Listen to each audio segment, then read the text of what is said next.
আগে যাই ওয়াজ করতে হুজুররা সব আওয়ামী লীগের বিরুদ্ধে যেত, এখন ওয়াজ করলে বিএনপির বিরুদ্ধে চলে যায়। কি করা যন্ত্রণা। কি আছে, সরি দুঃখিত।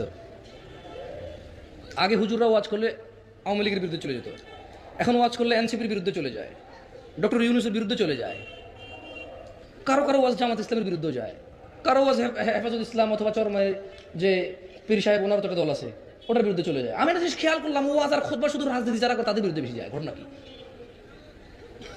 আর কারোর বিরুদ্ধে তেমন যায় না। মসজিদে খুতবায় যদি হুজুর সুদ ঘুষ আর পর্দা নিয়ে কথা কয়, সবার আগে সভাপতির বিরুদ্ধে চলে যায়।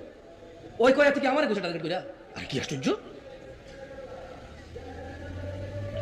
তাহলে নূহ আলাইহিস সালামের জাতি দাওয়াত যত বেশি দিছে তত কি করছে? কি করছে? আর কানে কি দিছে? মুখ কোথায় ডাকছে? জিদ করে কি করছে?